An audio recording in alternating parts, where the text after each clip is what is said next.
Haviam muitos momentos que eu parava para analisar as pessoas e tentar entender o porquê que elas viviam daquela maneira. Às vezes preocupadas, nervosas, agressivas, por fim, doentes.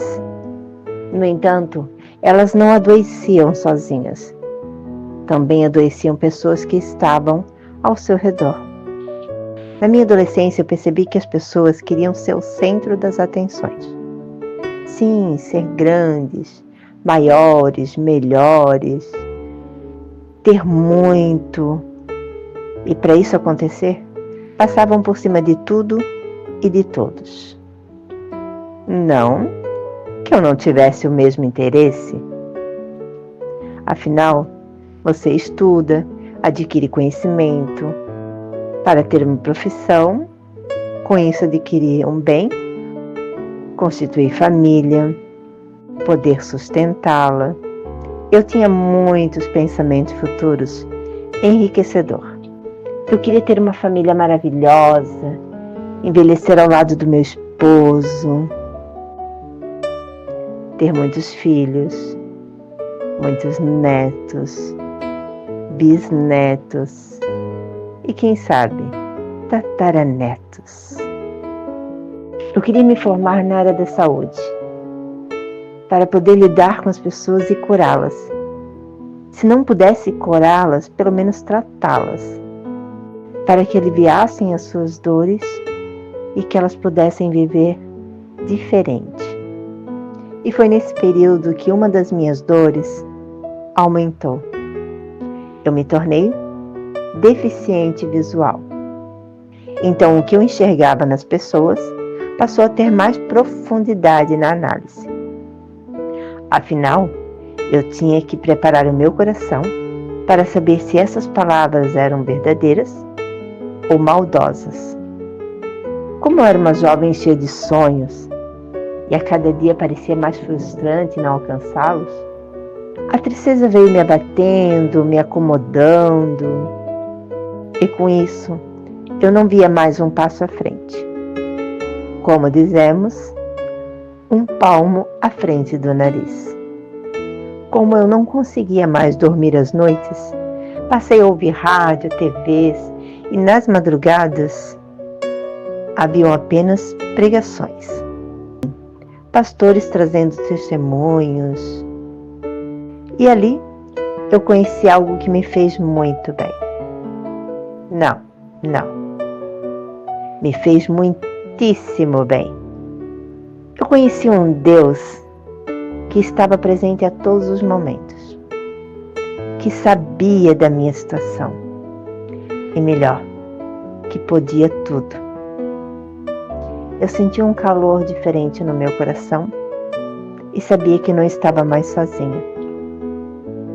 Eu sentia a sua presença e com isso eu passei a conversar mais com ele e com muita frequência. E muitos que presenciaram essas cenas diziam que eu havia criado um amigo imaginário. Mas mal sabiam eles que eu estava muito feliz, porque sabia que estava diante da presença de Deus. Não que eu não sentisse mais dor, nem sofresse mais, ou que os meus problemas haviam sido resolvidos. Mas a minha vida foi mudando de uma forma no qual a minha análise por pessoas começou a mudar. Eu queria entender o porquê que as pessoas queriam ser grandes, melhores, ser tudo, se eles não tinham esse tudo ao lado deles. Passei a entender que tudo aquilo que eu queria, eu iria conseguir, mas somente diante da presença de Deus. Um Deus que está sempre presente, que tudo sabe, que tudo pode. Era nisso que eu queria acreditar. E com isso, fortaleci a minha fé. E tudo aquilo que era frustrante se tornou alegrias. E correndo atrás de tudo aquilo que eu queria, descobri que os meus sonhos poderiam sim serem realizados. Então constituí família, tendo uma filha, realizando também o sonho de ser mãe. Tirei um diploma na área da saúde como massoterapeuta. E achei muito importante a relação do toque, do contato com as pessoas. Entendendo que o ser humano foi criado neste mundo para viver, um dia recebi um diagnóstico de uma doença que me deixaria pouco tempo de vida nessa terra. Meu coração não se espremeu, não agonizou.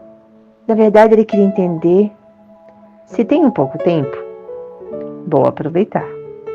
Eu tenho família, eu tenho amigos, eu tenho decisões a tomar. E falando em família, pessoas mais próximas, parecia mais delicado tomar decisões. Amigos, muitos decidiram partir. E os poucos que ficaram, tentei conservá-los. Claro, os que partiram deram espaço para muitos novos. Enquanto eu passava por processo de decisões, meu corpo físico adquiria feridas.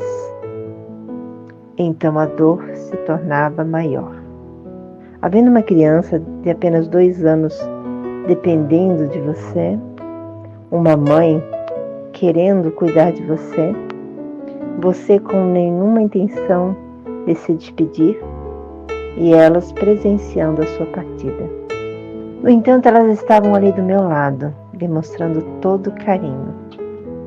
Envolvendo a minha parte sentimental, pedi a Deus uma permissão de uma separação, porque eu não gostaria que ele continuasse a vida dele cuidando do resto da minha. E com tudo isso doendo tanto, emocionalmente abalada, conversei mais perto com Deus. Foi a pior fase que passei, pois numa noite de muita dor física, emocionalmente abalada, conversei mais perto com Deus. Diante da sua presença, eu pedi a Ele que eliminasse aquele sofrimento. E com isso apertei bem os olhos, como se aquilo fosse instantâneo. Então algo veio ao meu coração. Para de ser boba.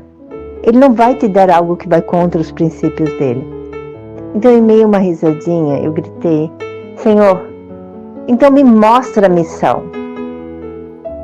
Algo que supra toda essa dor. Com isso, a minha filha veio lá do quarto da minha mãe, me abraçou, pediu um espaço para dormir comigo. Foi onde eu senti no meu coração: tá aí, filha. Mostra aos teus a força que temos juntos, no qual você luta e eu sempre estarei do teu lado. Mostre às pessoas que elas podem ser o que elas quiserem, grandes, melhores, ter tudo, desde que estejam comigo. Aquele pouco tempo parecia estar se prolongando. Então, decidi aproveitar com minha família, com tudo aquilo que aparecia de oportunidade.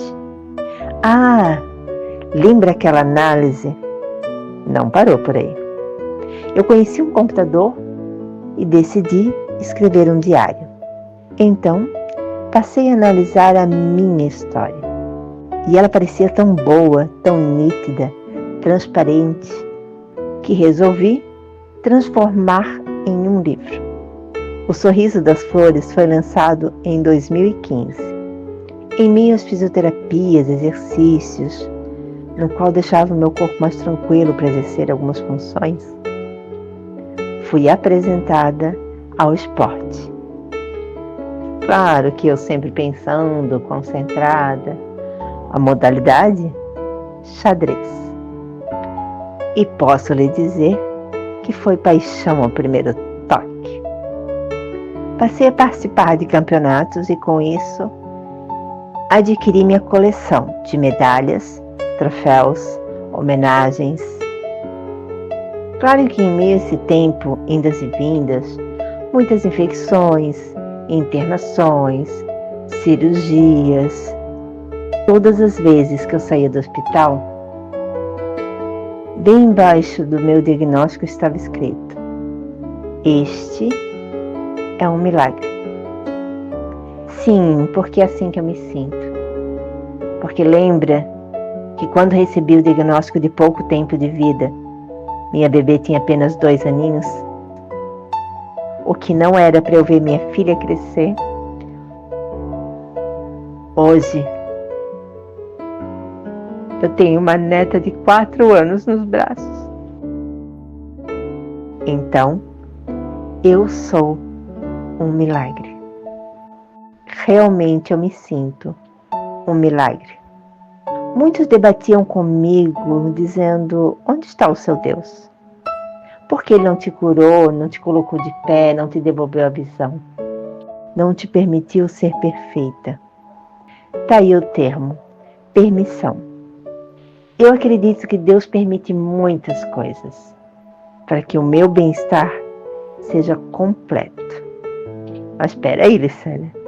O seu bem-estar é sofrer? Passar por tudo isso? Não. O meu bem-estar é alcançar tudo aquilo que Ele me prometeu. Inclusive, a vida eterna. Claro que diante das suas promessas, as suas permissões se baseiam me moldando. Sim, me transformando numa pessoa muito melhor. De forma mais conhecedora, sábia, fazendo análises melhores. Afinal, eu não parei de analisar as pessoas. E ainda não consigo entender o porquê que elas vivem dessa maneira.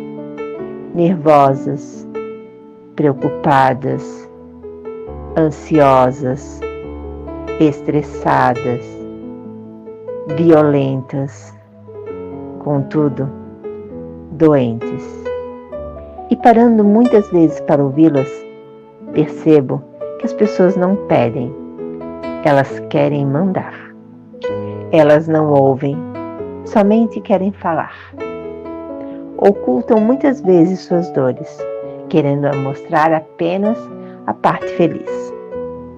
E quando passam a sentir muita dor, se acham no direito de destruir seres da própria espécie ou destruir a própria vida.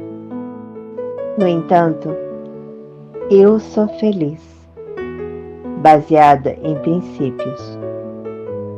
E você? Pense nisso. Um beijão no coração, de Licélia de Deus.